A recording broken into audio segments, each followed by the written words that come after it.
Hello, and welcome back to April's Cozy Corner. Grab your tea, grab your coffee, grab your favorite blanket, and let's get cozy. Today, we're talking about something that can be incredibly confusing, especially if you live with ADHD. There are days when you feel exhausted. You can't focus, you don't want to answer texts. The smallest task feels overwhelming. You feel mentally drained, emotionally checked out, and physically tired. And naturally, you assume you're burned out. But what if that's not what's happening? What if what feels like burnout is actually something else entirely? Many people with ADHD spend years believing they're lazy, unmotivated, burned out, or incapable when the real issue is much more complicated. Tonight, let's talk about the surprising ways ADHD can mimic burnout, why the two often get confused, and what you can do when your brain feels like it has completely run out of gas. Because sometimes the problem isn't that you're doing too much, sometimes the problem is that your brain is carrying too much. When most people think about burnout, they imagine someone who has been working nonstop for months, someone who is overwhelmed, someone who is exhausted, someone who simply has nothing left to give. Now think about ADHD, mental exhaustion, decision fatigue, difficulty starting tasks, difficulty finishing tasks. Feeling overwhelmed by responsibilities, forgetting things, constantly feeling behind. The overlap is enormous. The challenge is that ADHD creates many of the same symptoms that burnout creates. You can wake up exhausted before the day even begins. Not because you're working too hard, but because your brain has been working overtime. Many people with ADHD spend all day managing distractions, suppressing impulses, remembering tasks, correcting mistakes, masking symptoms, and trying to keep up with expectations. That takes energy, a lot of energy, sometimes more energy than people realize. There is a difference between carrying a heavy backpack and climbing a mountain. To an outside observer, both people may look exhausted, but one became tired because of the distance. The other became tired because of the weight. Many people with ADHD aren't exhausted because they climbed farther than everyone else. They're exhausted because they've been carrying invisible weight all day long. One thing many people don't talk about is how much energy ADHD requires. Not just physically, mentally. Every day can become a series of corrections.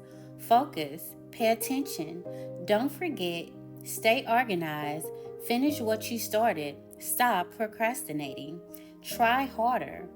For years, many people with ADHD hear these messages from teachers, family members, coworkers, and eventually from themselves. Over time, self correction becomes automatic. Your brain becomes a full time supervisor. You aren't just doing the task, you're monitoring yourself while doing the task. Imagine driving a car while simultaneously being your own driving instructor every second. That level of monitoring becomes exhausting. And eventually, it can look exactly like burnout because your brain isn't tired from working, it's tired from constantly managing itself. Have you ever looked at a simple task and felt completely overwhelmed? Maybe it's laundry, maybe it's dishes, maybe it's answering the email, maybe it's returning one phone call. You know the task isn't impossible, yet somehow your brain treats it like climbing a mountain. This is one of the reasons ADHD gets confused with burnout. Burnout can make tasks feel impossible because your energy reserves are depleted. ADHD can make tasks feel impossible because your brain struggles to organize the steps required to begin. From the outside, both situations look identical. Nothing gets done, but internally, the reasons can be very different. One person is running out of fuel, the other person is struggling to start the engine. Sometimes what appears to be laziness is actually paralysis, not because a person doesn't care, not because they don't want to succeed, but because the bridge between intention and action feel impossible to cross in that moment. And people who care deeply often suffer the most because they blame themselves for every step they cannot take. And here's where things get even more complicated. ADHD can mimic burnout, but ADHD can also cause genuine burnout. When you spent years compensating, masking, overachieving, forcing yourself to function in systems that weren't designed for your brain, eventually the effort catches up with you. Many adults with ADHD reach a point where their usual coping strategies stop working. They become emotionally exhausted, mentally depleted, physically drained. Tasks they used to manage become impossible. Their motivation disappears. Their confidence drops. At this stage, ADHD burnout becomes very real, and it often arrives after years of pushing beyond healthy limits. The problem is that many people don't recognize it until they've completely hit a wall. One of the biggest clues that ADHD may be involved is this: you rest, you sleep, you take a day off, and yet you still feel overwhelmed. Traditional burnout often improves when demands are reduced. ADHD related exhaustion sometimes remains because the problem isn't simply a lack of rest, it's a lack of mental regulation.